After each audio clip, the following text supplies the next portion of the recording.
Hello, this is Dina, and I wanted to share with you a little bit on how I do use the Inktense pencils. It's very quick and easy video here, and I hope to make a longer one a little later. But for now, I just want to show you the basics of how I color my images. I've stamped it on watercolor paper. This is Strathmore, the 200 series, 90 pounds. And I'm going to be using this Derwent water fill brush. I don't fill it up with water, but I do like the bristles. You can use any small brush that you want. Stamp it with Stays-On ink, just like you would if you were using Distress inks. And let's get started. I'm going to go ahead and just cover some of the things that I get asked the most, like skin colors and hair color. And you'll just kind of see the technique that I use, and you can apply it to the rest of the image. Okay. The colors that I like to use for skin tones, as some of you already know, is Baked Earth and Carmine Pink. I actually mix them on the paper. So let me show you the process that I use. I will do little circular motions around the face with the Baked Earth first. It is a little bit on the orangey side if you leave it alone and just use Baked Earth by itself.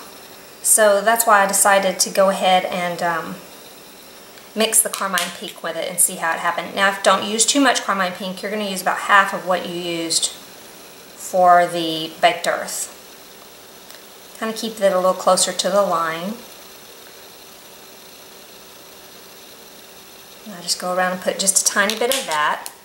And then I'll take my watercolor brush. I dip it in some water. And you can't see that, but I'm just dipping it in this little tub of water I have. And then pat it off. You don't want it super, super wet, kind of a medium. And I just mix the colors right there on the paper. Now you do need to work a little quickly because these lines will show if you leave them, because this ink actually dries permanent when it dries. So I just kind of keep mixing, and I always leave my center relatively light just for some shadowing. And you can see when it hits that pink, it gets kind of a reddish color. Just blend it in with the orange. I'm cleaning my brush right now and clean the center part.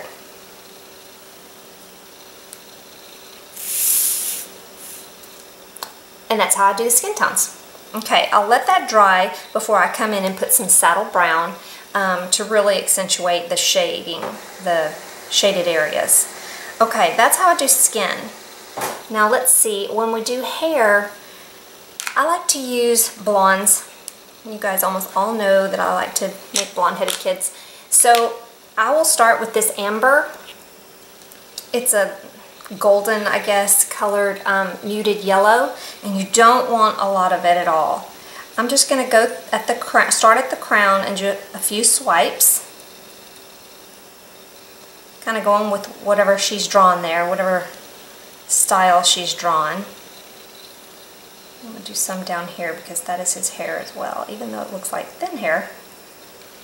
Okay, get my wet brush again. And I'm just going to really give that a good washing. I don't want it to see how bright yellow that is. I will keep wetting it until it's toned down some. But I want just a little bit of that yellow color. It looks really bright when you first put the water on it. But just keep adding water, cleaning your brush, and kind of dilute it.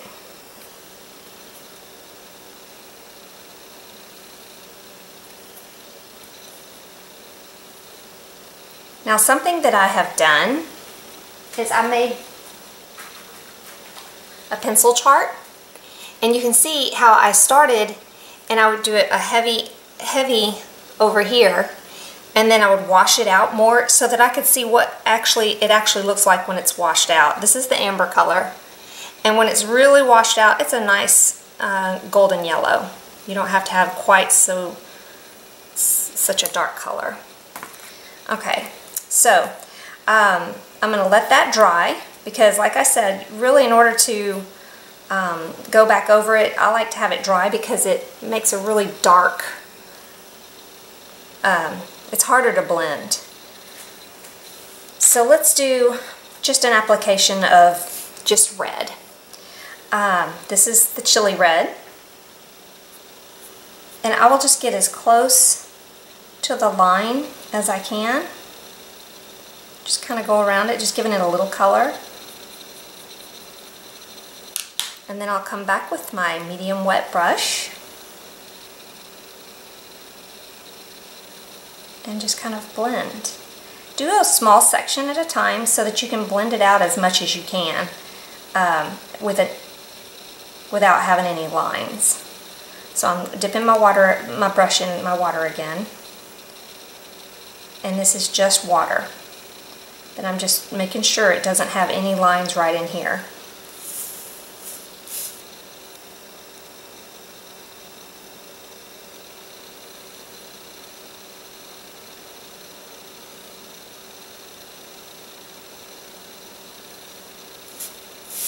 Okay, now I'm wetting my brush again. And if I feel like there's too much of a line up against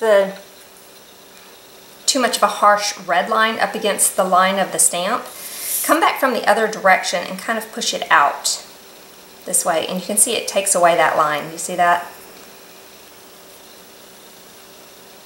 If you have too much water, sop it up with a dry brush. I'm just coming over here because it kind of bled over here a little bit. Okay, and you can kind of see I just kind of go around the very, very edge. Just kind of blending. I think these are fun to use because you can get in small areas real easily. Okay, I'm going to come back and do some saddle brown. I will just come at the very edge and I'll draw almost just a faint line, not too hard, just right in the hairline. Again, this is just creating some depth and roundness to her face rather than all one flat color. Okay, and I'll do the same thing. I'll just blend it in. And you'll see there's the little shadow.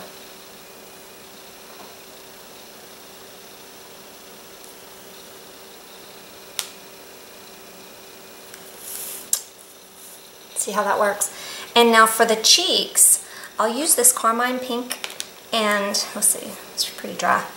I'll use it in a light circular motion.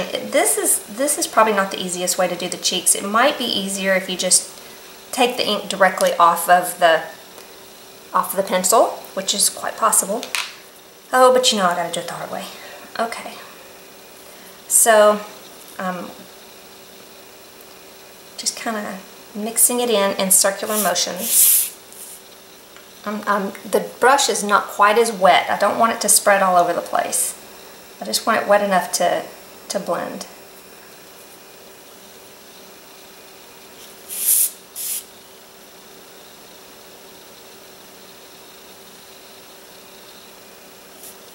And there's some cheeks. Alright, let's see if we can do the hair now. It seems to have dried a little bit. Okay, I'm coming in with my sepia ink. I really like this color. This one is a must for me. I use it all the time. And I'll go in just along the base of the hair, or the roots of the hair. And I'll kind of give it some color there. And then I'm going to give it some more color down here.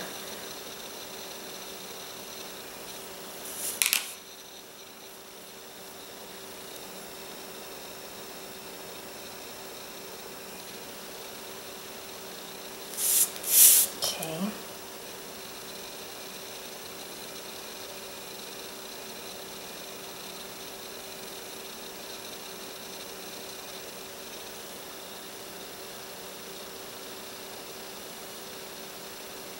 Just to give it some shadows.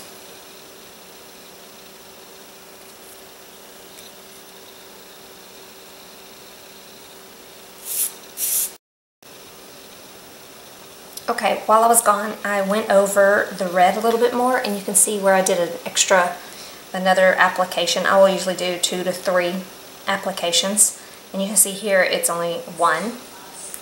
And I went ahead and added some darker highlights to the hair, and I'm going to blend those out now. I just kind of added it underneath here because it looks like that's that little top part.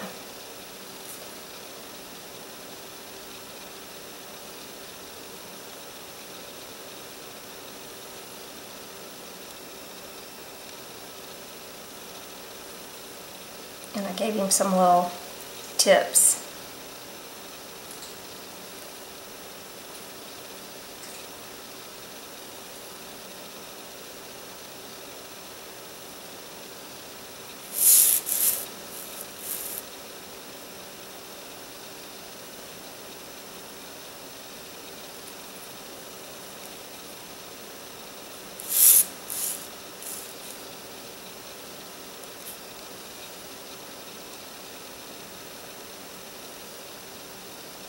Okay, now I gotta let it dry again so I can bring in, oops, a little more yellow. So we'll let that dry again. Okay, to finish up the hair, I'm adding a little bit more of this amber color after it's dried. And you can see I kind of added some in here, and it gives it a lot more of a golden color. So I'm just gonna fleck that in there a little bit. Go ahead and blend it out.